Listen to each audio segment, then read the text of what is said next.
Good morning to all of you and welcome to your channel GK facts current में। Guys आज date है 29 जुलाई और जानिंग आज 29 जुलाई से द हिंदू की vocabulary which is important for all competitive examination. दोस्तों जैसे कि आप सभी जानते हैं डेली मॉर्निंग में 8 o'clock पर मैं आप सभी के साथ जो वोकेब डिस्कस करता हूं जो कि हर एग्ज़ाम में पूछी जाती है। चाहे आप किसी भी एग्ज़ाम की तैयारी कर रहे हो, ये उन एग्ज़ाम के लिए इम्पोर्टेंट है जिसमें इंग्लिश पूछी जाती है आपसे। ठीक है भाई, तो ये आप ध्यान रखना, इम्पोर्टेंट है हर एग्ज़ाम के लिए जिसमें इंग्लिश पूछी जाती है। चाहे वो एसएससी हो, दिल्ली पुलिस हो या फिर ग्रुप डी, आरआरबी, ठीक है, रेलवे हो, कोई सा भी हो, बैंक हो, कोई सा भी हो, ठीक है। और इसका जो पीडीएफ का लिंक है वो मैंने डिस्क्रिप्शन बॉक्स में दे दिया है, वहाँ से आप लोग डाउनलोड कर सकते हैं। और जो न्यू स्टूडेंट्स हैं वो चैनल को सब्सक्राइब एंड शेयर करना ना भूलें। सो गाइज स्टार्ट कर लेते हैं। सबसे पहले आज की हमारी फर्स्ट वोकेब है और आप सभी ने इसको पूरा वॉच करना, बहुत ही इजी वोकेब है। सो देखिए फर्स्ट वन है ग्ली। पार्ट्स ऑफ स्पीच इसका नाउन है, मीनिंग है उल्लास। क्या है मीनिंग? उल्लास, ठीक है, मीनिंग है इसका उल्लास। तो इसका मीनिंग क्या है? ग्ली का मीनिंग है उल्लास और पार्ट्स ऑफ स्पीच इसका नाउन है। अब उल्लास का मतलब क्या है? जॉय, हैप्पीनेस, मतलब कि बहुत ही ज़्यादा खुशी किसी भी कारण हो सकती है। हो सकता है कि आपने अपनी जॉब ले ली हो, जिस फील्ड में आप जाना चाहते हैं, मतलब कि जोन सी आपने वैकेंसी भरी थी उसमें आप जो सिलेक्ट हो गए उस सर्विस के लिए, ठीक है। सो बहुत ही ज़्यादा एक जॉय और हैप्पीनेस की आपको फील होगा। सिनोनिम्स की बात करें तो डिलाइट, आनंद एंड प्रसन्न यहाँ पे हम यूज़ कर सकते हैं। प्लेजर, आनंद, ठीक है, खुशी, ये दोनों जो भी हैं ये वर्ड दोनों जो है खुशी, प्रसन्न, ठीक है, और आनंद से रिलेट होते हैं। एंटोनिम्स है सैड, दुखी एंड अनहैप्पी, मतलब होता है नाखुश। क्लियर है? अनहैप्पी का मतलब क्या होता है? नाखुश। उम्मीद करता हूँ कि आप पूरा वीडियो को वॉच करेंगे और साथ ही मेरे साथ ट्राई तो एटलीस्ट इतना करेंगे कि ये जो एग्जाम्पल देता हूँ मैं इसको मेरे साथ बोलें, ठीक है। Example, he was a charming mixture. Charming mixture का मतलब होता है आकर्षक मिश्रण, ठीक है, ऑफ ग्लम एंड ग्ली। वे उमंग और उल्लास का एक आकर्षक मिश्रण था।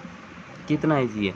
ही was a charming mixture of glam and glee. So ये मतलब कि ये उमंग और उल्लास का एक आकर्षक मिश्रण था। क्लियर हुआ? सो फर्स्ट वन जो हमारा ग्ली था उसका हमने सिनोनिम्स, एंटोनिम्स और इसका मीनिंग प्लस क्या करा है, प्लस इसका एग्जाम्पल डिस्कस कर ले। सो दोस्तों 5 थिंग्स हम डेली डिस्कस करते हैं किसी भी एक वोकेब के वर्ड से, जो कि इम्पोर्टेंट है। क्यों इम्पोर्टेंट है?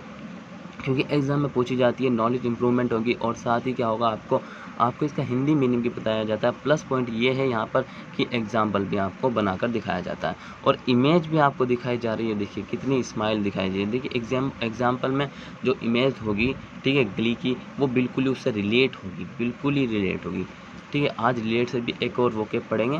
So next is STRIDE. Parts of speech इसका नाउन है, मीनिंग है लंबा डग। लंबा डग कह लो या फिर आप लंबी छलांग कह सकते हो। A long step in walking, चलने में एक लंबा कदम। कितना ईजी है? स्ट्राइड, लंबा डग या लंबा कदम या फिर छलांग। A long step in walking, चलने में एक लंबा कदम। क्लियर है? सिनोनिम्स की बात करें इसके, सो एडवांस मतलब कि अग्रिम और लीड मतलब होता है नेतृत्व या फिर प्रमुख, ठीक है। एंटोनिम्स की बात आती है, सो यहाँ पर एंटोनिम्स है क्रॉल, घुटनों के बल चलना, एंड ड्रैग मतलब कि घसीटना या फिर खींचना। Example, Gerald failed into stride with her. Gerald उसके साथ गिर गया है। देखिए ये ऑल्सो मतलब कि ये भी वेरी इजी है, बहुत ज़्यादा इजी है। So Gerald fell into stride with her. So Gerald उसके साथ क्या हुआ है? गेराल्ड उसके साथ गिर गया है, ठीक है। क्लियर है? सो यहाँ पर आप इमेज में देख सकते हैं कि ये लंबा छलांग मतलब कि इसको बहुत ही दूर फेंकेंगे। हाल ही में शायद ये मेरा नाम याद नहीं आ रहा कौन है। So next is relinquish. Parts of speech इसका वर्ब है और मीनिंग है त्यागना। क्या है मीनिंग? त्यागना आप बोल सकते हैं, छोड़ना आप बोल सकते हैं। सो टू गिव अप, अबेंडन, मतलब कि त्यागना या फिर छोड़ना, ये इसका मीनिंग है। समझने के लिए मैं इसका मीनिंग ये भी उसको यूज़ करता हूँ। सिनोनिम्स की बात करें अगर, देखिए अबेंडन मतलब कि अबेंडन का मतलब होता है छोड़ देना और रिनाउंस का मतलब होता है अपनाने से इनकार करना या फिर त्याग देना। सो जैसे कि आप इमेज में देख सकते हैं, कोई भी लेडीज़ हो या फिर जेंट्स, इनसे हाथ दिखाए गए हैं। ये जो बटरफ्लाई है इन्होंने इसको छोड़ दिया है। एंटोनिम से कीप, रखना, एंड रिटेन मीन्स होता है बनाए रखना। क्या होता है? कीप रखना, रिटेन मीन्स होता है बनाए रखना, ठीक है। Example, the court order him to relinquish custody of his child. So अदालत ने उन्हें अपने बच्चे की कस्टडी छोड़ने का आदेश दिया। क्या कहा? So the court order him to relinquish custody of his child, अदालत ने उन्हें अपने बच्चे की कस्टडी छोड़ने का आदेश दिया। ठीक है, सो क्लियर हुआ। सो यहाँ से ये एग्जाम्पल भी इंपॉर्टेंट है और आपने एटलीस्ट 5 सेंटेंस डेली बनाने हैं, क्योंकि मैं 7 वोकेब कराता हूँ और आपने उस 7 में से 5 बनाने, क्योंकि 2 इसमें बहुत ही ज़्यादा कठिन होती हैं, बाकी 5 जो है वो सिंपल सी होती है जिनको आप इजीली याद कर सकते हैं। नेक्स्ट चलते हैं, रेपॉर्ड पार्ट्स ऑफ स्पीच, इसका नाउन है, मीनिंग है घनिष्ठता। घनिष्ठता का मतलब एक ऐसा म्यूचुअल, मतलब कि एक ऐसा क्लोजली फ्रेंड जिसके साथ आप कुछ भी शेयर कर सकते हैं। ठीक है, एक गहरा संबंध कहेंगे। सो मीनिंग है a relationship of mutual trust and respect. So आपसी विश्वास और सम्मान रखना एक रिश्ता। देखिए, कोई भी अगर आपको रिलेशनशिप रखना तो उसमें सबसे पहले जो है एक तो 2 चीज़ें आती है, एक ट्रस्ट एंड एक रिस्पेक्ट। इन 2 चीज़ों के बिहाफ पर जो ही एक रिलेशनशिप जो है रेपॉर्ट हो जाता है, घनिष्ठित हो जाती है उसमें। ठीक है, मतलब कि वो गहराई में पहुंच जाता है। सिनोनिम्स की बात करें सब बॉन्ड मतलब कि गहरा संबंध, एफिनिटी का मतलब होता है आत्मीयता। क्या होता है? आत्मीयता। एंट्रेंस है एनिमोसिटी का मतलब होता है दुश्मन, एनिमिटी होता है शत्रुता। कौन होता है? एनिमिटी होता है शत्रुता। Example, she has an excellent rapport, उसके पास एक excellent rapport with her music students. So उनका अपना संगीत छात्रों के साथ एक उत्कृष्ट तालमेल है। क्या है? एक उत्कृष्ट तालमेल है। ठीक है, क्लियर हुआ। सो ये ध्यान रखना इसको, जो मैंने आपको बताया है। सो इमेज में भी आप यहाँ पर इसको देख सकते हैं। बात करें अगर नेक्स्ट है फ्लीस। पार्ट्स ऑफ स्पीच इसका वर्ब है और मीनिंग है लूटना। क्या है मीनिंग? लूटना। ठीक है, तो कॉन और trick someone out of money, पैसे से ठगना या फिर छल करना। सो काफ़ी बार आपने इस तरीके के केसेस देखे हों जो कि लोग मतलब कि किसी दूसरे व्यक्ति को पैसे से ठग लेते हैं, जो कि बहुत ही गलत है। ठीक है, बहुत गलत है किसी को ठगना। ठीक है, सिनोनिम्स की बात करें इसके साथ फ्रॉड मतलब कि धोखेबाज, एंड ट्रिक मीन्स छल, एंड ऑफर प्रस्ताव, एंड रिजॉल्व हल करना।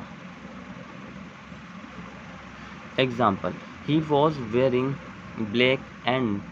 Black combat trousers and he a hoodie fleece. So उसने काले रंग की लड़ाकू पतलून और एक हुड वाली ऊन पहन रखी थी। ठीक है, हुड वाली क्या पहन रखी थी? ऊन पहन रखी थी। सो इमेज में आप देख सकते हैं इनको किस तरीके से लूट रहे हैं कार्ड लगाकर, जो कि बहुत ही ज़्यादा गलत है। नेक्स्ट बात करते हैं, क्या है? नेक्स्ट है डिसीव। क्या है? डिसीव पार्ट्स ऑफ स्पीच इसका वर्ब है, मीनिंग है धोखा देना। सो पीछे हमने फ्रॉड पढ़ा, धोखा देना, उसी का बन गया यहाँ पे एक वर्ड डिसीव।